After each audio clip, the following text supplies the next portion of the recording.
Le forum Grow Congo Invest in Agriculture vise à promouvoir les investissements dans le secteur public et privé afin de réaliser l'ambition de transformer l'agriculture congolaise qui emploie à ce jour 40% de la population active avec une faible contribution au PIB, 5% seulement.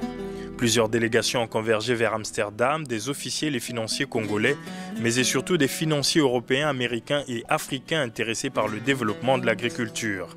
Le Congo dispose de 10 millions d'hectares de terres arables, dont 2% seulement sont exploités. Arrivé à Amsterdam en début de matinée de ce lundi 24 février, le Premier ministre, chef du gouvernement, s'est entretenu avec le comité d'organisation du forum en insistant sur la disponibilisation de tous les éclairages à mettre à la disposition des investisseurs attendus. Pour le ministre d'État en charge de l'agriculture, Henri Djombo, la place d'Amsterdam est un choix stratégique et que ce forum n'est pas une rencontre de trop, mais plutôt une première du genre. Heineken International est un groupe brassicole néerlandais fondé en 1873 et c'est en 2015 qu'il devient le deuxième brasseur au niveau mondial avec une part de marché en volume de 9,1%. À Amsterdam, il s'est agi pour le groupe de réaffirmer au Premier ministre sa volonté de poursuivre le développement des brasseries du Congo. Alors, notre objectif, c'était de rappeler au Premier ministre l'importance de notre présence au Congo.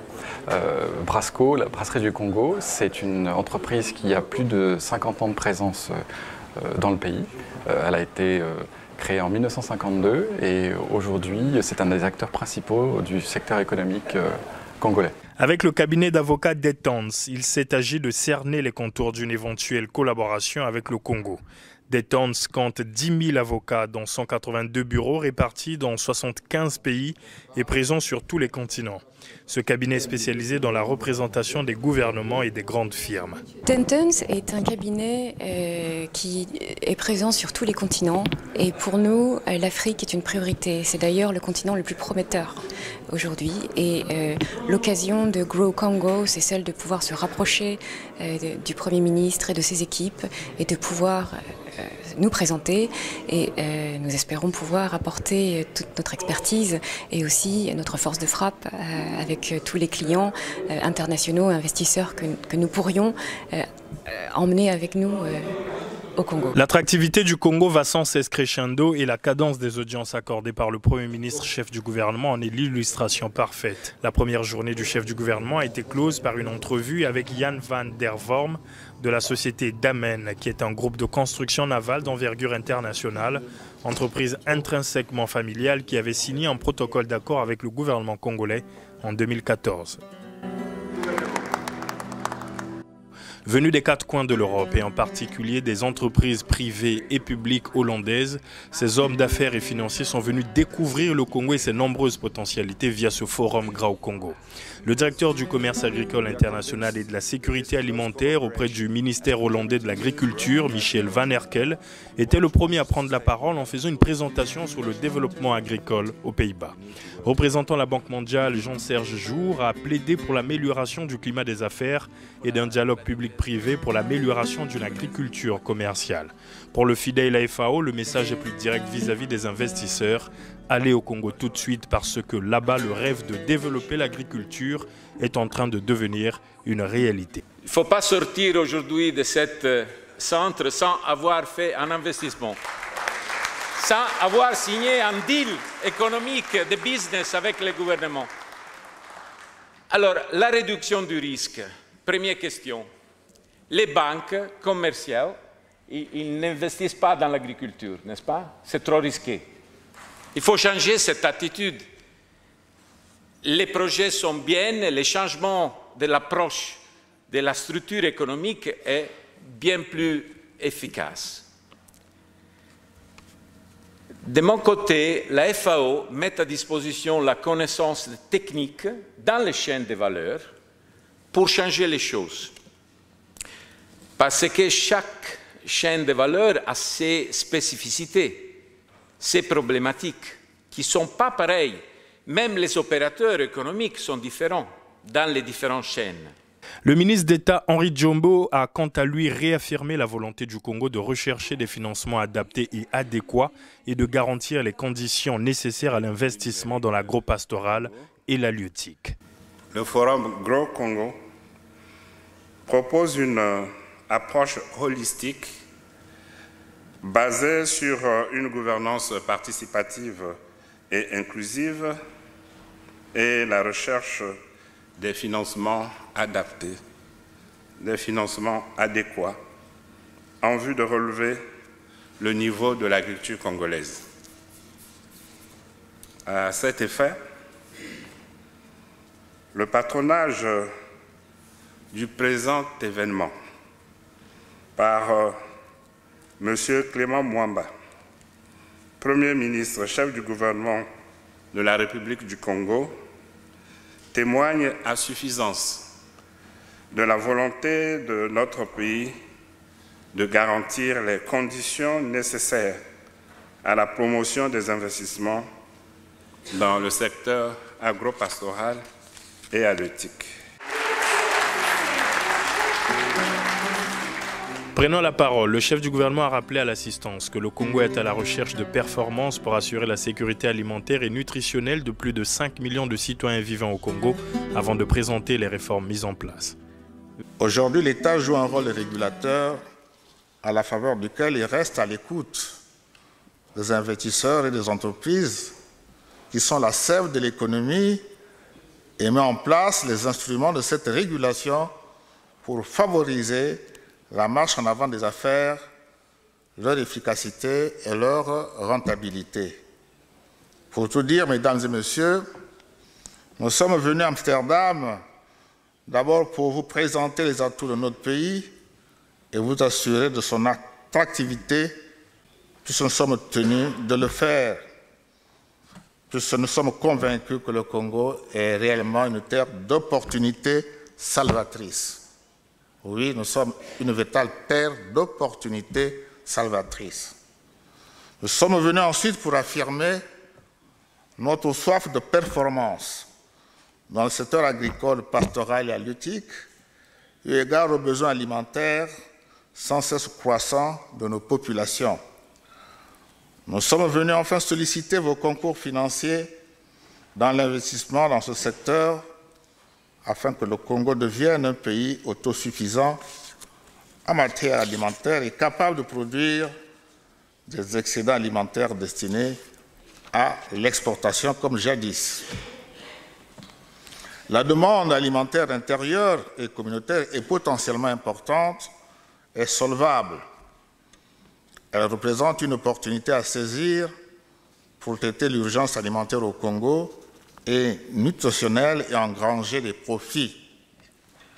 Ainsi, le rêve d'une économie diversifiée, ne dépendant plus que du pétrole, mais adossée durablement à une agriculture performante, sera une réalité pour mon pays, qui, pour ce faire, mettra fin au cycle infernal des importations alimentaires en croissance continue, qui deviennent un fardeau insoutenable pour notre pays, pour notre balance de paiement. L'économie congolaise a besoin d'un secteur agricole fort qui devra jouer naturellement le rôle de base d'accumulation, comme c'est le cas dans certains pays africains, dont la Côte d'Ivoire jadis. C'est l'ambition du PND 2018-2022.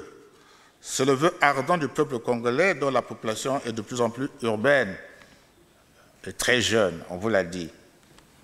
C'est la volonté politique exprimée clairement par son Excellence M. Denis Sassou Nguesso, président de la République, chef de l'État, à travers une phrase devenue célèbre dans mon pays, et je le cite, « Un peuple qui ne produit pas ce qu'il consomme n'est pas un peuple libre ». Avant les panels, le chef du gouvernement a visité les stands tenus par les chercheurs congolais et européens des innovations alimentaires et technologiques. Après les travaux du Forum Grand Congo qui a drainé des foules et fait mouche au sein de la communauté des chefs d'entreprise de la place d'Amsterdam, le chef du gouvernement est allé dire sa satisfaction à La Haye au siège du ministère des Affaires étrangères. Avec Sibila Decker, ministre d'État représentante du gouvernement et de la Maison Royale, il s'est agi aussi d'évoquer le renforcement des liens d'amitié et de coopération. Naturellement, nous avons remercié nos amis qui nous ont reçus ici pour abriter ce forum fort intéressant et avons demandé de renforcer la coopération avec les Pays-Bas, avec qui nous sommes en relation diplomatique depuis 51 ans.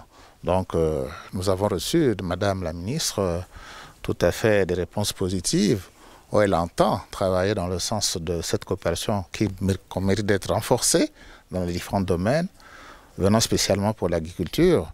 Je crois qu'aujourd'hui ce pays a une longue expérience et ils sont prêts à nous soutenir, ils sont prêts à favoriser les hommes d'affaires de ce pays à développer des relations commerciales fortes avec notre pays.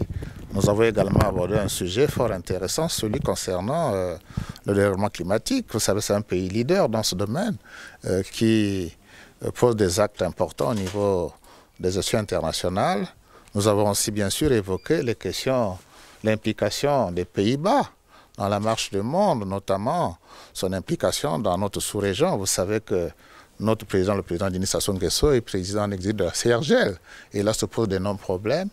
Les Pays-Bas sont fortement impliqués dans ce dossier en soutenant les institutions de l'ONU pour que la paix revienne dans cette sous-région. Et nous avons profité de cela pour dire à Madame la ministre qu'il serait bien d'avoir les Pays-Bas s'impliquer fortement pour soutenir le Fonds bleu dont nous assurons la promotion. Et vous connaissez toutes ces questions liées à l'environnement pour la sous-région. On a eu donc un partenaire tout à fait attentif qui est prêt à visiter notre pays. À Amsterdam, le Premier ministre a reçu les bailleurs de fonds FIDA, Africa Invest et Banque mondiale dans la suite logique du forum. Dans le même esprit, les responsables de Rabobank, groupe financier habitué des questions agricoles dans les pays africains, ont dit au Premier ministre être disposés à investir prochainement au Congo. L'échange avec le Premier ministre nous a permis de voir comment venir investir au Congo et intéressés par notre présence, les nombreux autres décidants du secteur à se joindre à nous pour soutenir l'agriculture. Par rapport à l'exposé du Premier ministre, nous avons la preuve, en tant que banque, qu'investir au Congo sera une bonne chose. Quant au climat propice et au cadre juridique. 600 000 visiteurs pour ce salon de l'agriculture qui se tient jusqu'au 1er mars prochain à Paris. Cette année, la plus grande ferme de France a une fois encore donné la possibilité de déguster les produits du terroir français et de découvrir les dernières innovations au service de l'humain et de la technologie. Le Premier ministre congolais a sillonné l'essentiel des stands en faisant des haltes pour des instants de B2B avec les producteurs.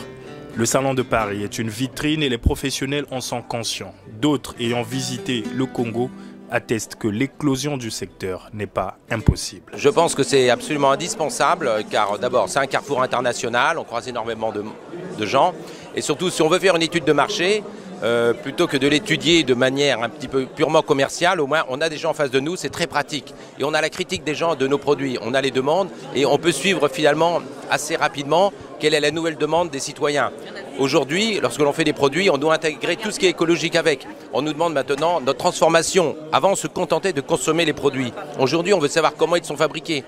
Il y a un potentiel au Congo de développer le monde agricole avec l'hygrométrie, l'humidité que vous avez. Et c'est vrai qu'aujourd'hui, il y a de belles choses à faire chez vous. La terre, c'est de l'or que vous avez. Et il y a un potentiel énorme. Et je pense qu'on peut recréer une belle structure agricole, un bel avenir agricole pour nourrir la population. Aujourd'hui, l'agriculture est faite essentiellement par les jeunes et les nouvelles technologies viennent amoindrir les efforts physiques. On ne peut pas développer l'agriculture chez nous en comptant sur nos parents qui ont plus de 50 ans, 60 ans, c'est terminé. Forcément, la population concernée, c'est cette jeunesse. Et vous savez bien que d'après quelques éléments de notre possession, de plus en plus de jeunes formés, Bac plus 3, plus 4, plus 5, commencent à s'intéresser à ce secteur qui lui-même s'est beaucoup modernisé. Je crois que demain, l'agriculture de demain est une agriculture où la pénibilité va beaucoup baisser, l'attraction possible et en même temps on peut y bien vivre quand on est bien organisé.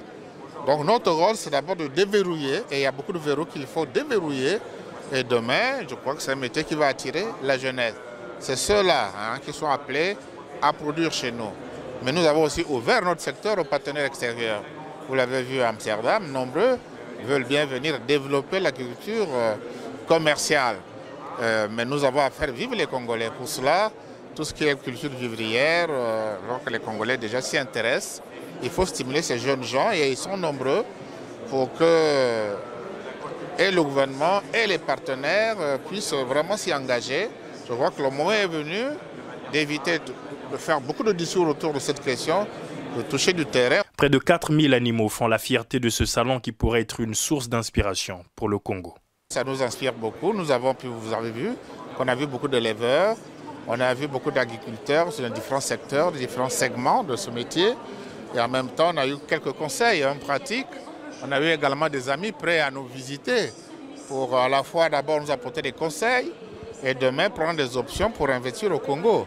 Le Salon international de l'agriculture de Paris souhaite renforcer les liens avec les agriculteurs. Ceux du Congo seront donc les bienvenus.